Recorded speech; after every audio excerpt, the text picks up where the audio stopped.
Welcome to the Beginner's Guide to Writing Poetry. I know you have some questions about the course, and this short video will hopefully answer those questions. So let's hit the road and get to work. The first question you might have is, why should I take this course from this instructor? Good question, and one I would certainly be asking. Well, my name is Karen Hamilton Silvestri. You can call me Karen. I lead workshops in creative writing, poetry, journal therapy, memoir writing, on and offline. I hold a bachelor's degree in English, and I've studied literature, business, and education at the graduate level. I've studied poetry and creative writing in several MFA programs. I used to teach high school and community college English and writing. I wrote a column for a small town paper for several years. I've published in Florida Living Magazine, Heritage Books, and other publications. I love painting, magical realism, post-colonialism, and narrative poetry.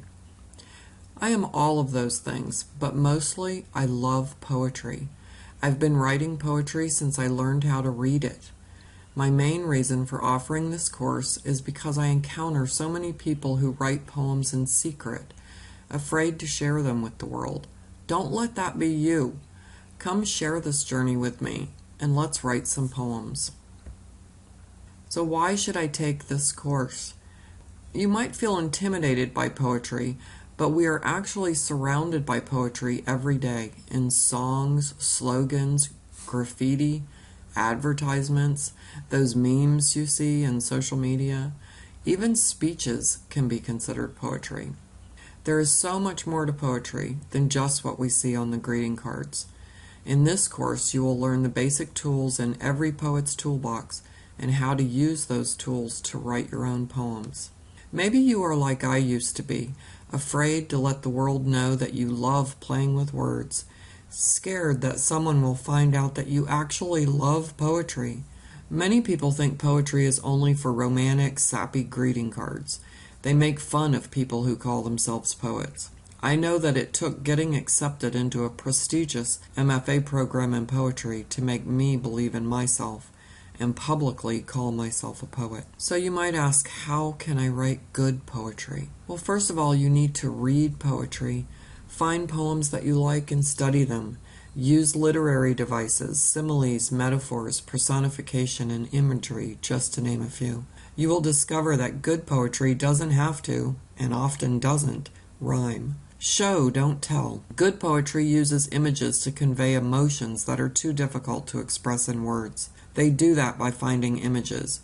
I'm going to show you how to find and connect images to your words, which is what poetry does, after all. Make connections. We are going to learn how to make connections between simple objects and places and what feelings those places invoke. Refine words for expression. You will discover how to find just the right word, the right phrase, and the right line to convey a certain emotion. Use structures that add a feeling. We are going to look at how structure, how the poem is laid out on the page, affects the feeling, the tone you are trying to express. So can you write poetry like the greats? Yes. Yes, you can. So what will you get from this course? You'll find videos for those who like videos. Not everyone likes to listen to someone lecture, but for those who do, there are many videos in this course with me talking to you. There are downloadable transcripts of the videos for those who prefer to read. You'll also find links to helpful sites and resources that will add to your learning. I include many exercises that will spark your creativity and allow you to practice the concepts in each lesson. I've included sample poems to get you thinking about what makes good poetry. Finally, you will learn how to lay out and bind your very own chapbook. By the end of the course, you should have 10 to 20 poems that you can add to your poetry chapbook. So why do people write poetry? Why do they read poetry? What purpose does poetry serve? We'll address those questions in the course. We'll look at how poems are put together. What are stanzas, and how do you know when to break a line? How does a poet choose the best form for the poem they're writing? You'll revisit those literary devices, like metaphor, simile, personification, and imagery, that you learned in school. We'll discover why those devices are so important to writing poetry well. And finally, we'll take the poems that you create in this course and make a little book called a chapbook so that you can share your poems with the world. Why should we write poetry? Well, life is hard, but life is also beautiful. Life is full of exciting adventures and complex emotions. Poetry allows the writer, that's you, to find meaning in the world around you and express that meaning through words that others can understand. Poems speak to us all because they convey emotions that we all have and don't know how to express. Poems can be very healing. That's why we write. Another question you might have is this course for me?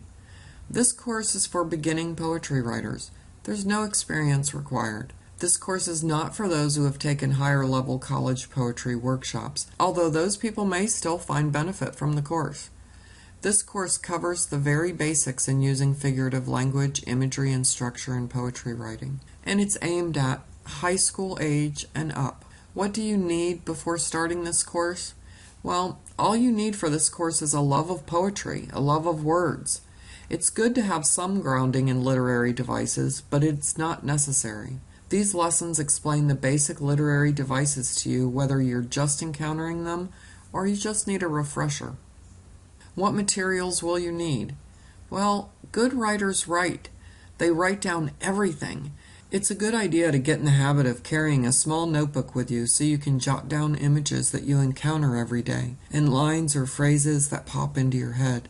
You might want to use a computer to type up your poems as you create them, but it's not necessary.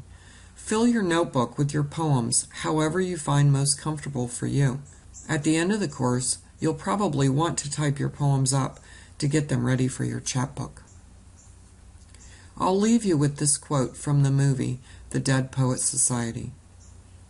We don't read and write poetry because it's cute. We read and write poetry because we are members of the human race, and the human race is filled with passion, and medicine, law, business, engineering. These are noble pursuits and necessary to sustain life. But poetry, beauty, romance, love, these are what we stay alive for.